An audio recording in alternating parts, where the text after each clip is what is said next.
Am I the asshole for telling my parents to ask their foster children for help instead of me? My life could have been okay growing up, except that my parents wanted to be good people, so they became foster parents. I think that was noble of them. Those kids needed help. The downside was that I got ignored. I got less attention than those kids because I was independent and didn't need the help. Gifts from my grandparents became gifts for the family. My grandparents put a stop to that by not buying me gifts, but taking me out for instead. I got to go see movies and taken out for meals and weekend trips with my grandparents. My dad's folks took me to Disneyland, and my mom's mom and dad took me to NYC. My parents tried to get the money for this stuff given to me, them, instead. I begged my grandparents' bot to do that. I left the house when I was 17. I graduated early and got into a trade. My grandfather was in the union, and he got me in. I've been at it for 17 years now, and I'm doing okay. My parents are not. They ran themselves ragged, taking in all those kids. Even the money they got wasn't enough to make up for their sacrifices. They asked me for help, and I said no. I know that if I give them money, they will just waste it on the kids they took in after I left. I told them that they had a plethora of foster kids that they could ask for money. My mom said she was disappointed in me and that she thought she had raised me better. I said I raised myself from about 8 years old onward. My grandparents are tapped out too. My parents already owe them so much money. My wife says she understands how I feel, but thinks I'm being mean. My mom thinks I am holding a grudge from childhood. I refuse to speak with my father, but I assume he is still giving my old things to the new kids. Not the asshole. Your parents ignored you and tried to take money from you. You are not holding a grudge from childhood. You are simply recognizing a pattern that they never made you a priority. They were irresponsible in their financial planning by taking in so many kids. That's not your problem. Tell your wife, I do not think you are being mean. You just don't want to be taken advantage of. You are not holding a grudge from childhood. Yes, he is, but it's absolutely justified. To hold a grudge is to have and maintain a feeling of anger, bitterness, or resentment towards someone for something they did, especially a wrong that you think they committed against you. Friends of mine were active fosterers as their kids were growing up. Every time they got that call, they would have a family meeting to discuss if they should accept the kids. Any of their children could veto it. I think they did sometimes, but their children were partners in their fostering. One foster child became a permanent member of their family. Not adopted, because they had a loving parent, but they couldn't conquer their substance abuse. Tragically, that foster kid died in a random traffic collision when she was living with her grandparents in her 20s. I went to the funeral, and it was heartbreaking yet reassuring to see the kids mourning as if they had lost a sibling, which they had. I just wanted to share this because it's an amazing family. They may have helped as many kids as the OP's parents, or maybe more, because they modeled a healthy family dynamic.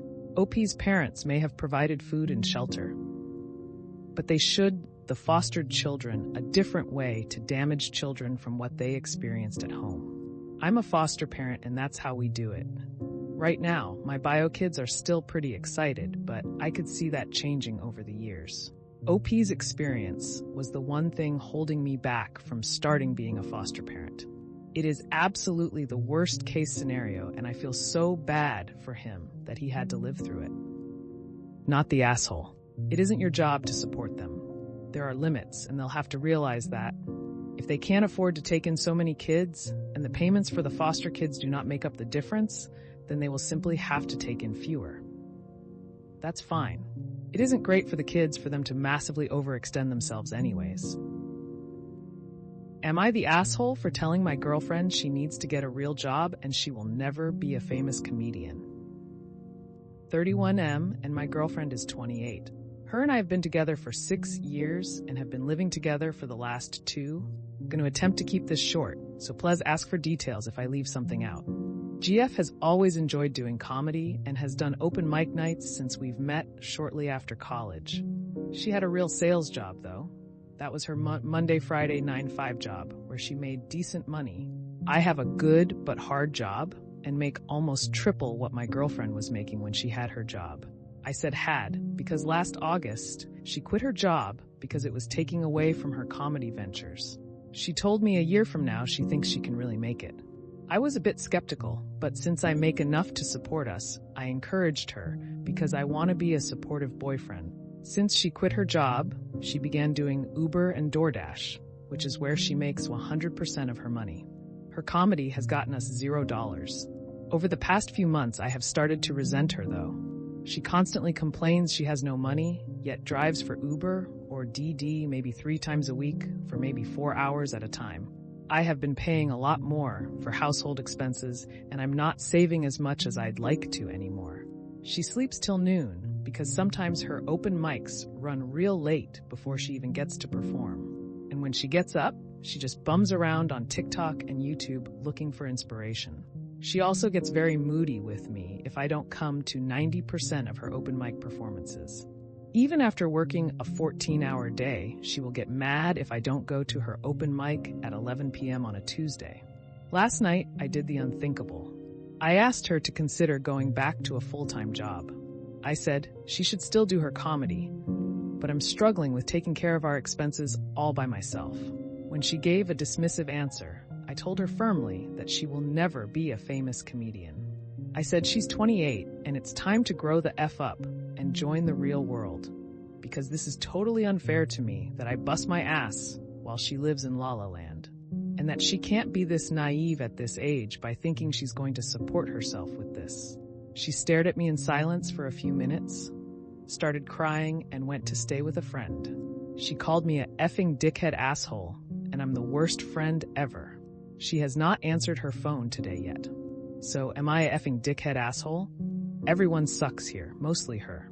Yes, she is clearly not putting in her fair share with work and bills, and your frustration over having to handle most of the expenses while she pursues her comedy ventures is justified. But you really lost steam towards the end. While I realize you make some good points, that message got warped when you completely blew up and demeaned her. Sigh. I know I lost my cool and said some things I shouldn't have. Not the asshole. The reality is people are flawed. You are frustrated taking care of a grown-ass adult who is content freeloading off you while she sleeps till noon and barely works part-time. So your anger boiled over, and you said some harsh things. If she wants to be a comedian, she can work a full-time job and make her dream a side gig. Just like she would have to do if she had to pay her own big girl bills. It's been almost a year. Time to grow up, pay them bills. For me, it's not even an ultimatum. My partner would have to get a job that pays bills and half the rent, or we would be done. Not the asshole. I don't care if I get downvoted. While you need to have an adult conversation instead of yelling at her, my guess is you're over it at this point. If she was a man and you a woman, people would be jumping on her for not providing, but because she's a woman, she gets a pass to pursue what she wants without a thought to how to pay bills. Guess what? Women need to provide too.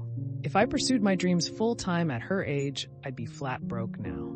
I had to take care of my responsibilities first.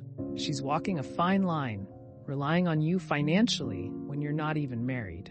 I would apologize for a blow-up, but also be real with her. What's she going to do for money if you dump her? She needs to wake up and get a job. She will have to do her open mic nights on the side of that. What else is there to do? You are not obligated to provide for her. Well, that's another episode of Am I the Asshole in the books. I really appreciate all of you who made it this far into the video. Of course, if you enjoyed this video, it would really help the channel out a lot if you gave the video a thumbs up, subscribe, or leave a comment down below. I hope that you enjoyed it, and I'll see you next time.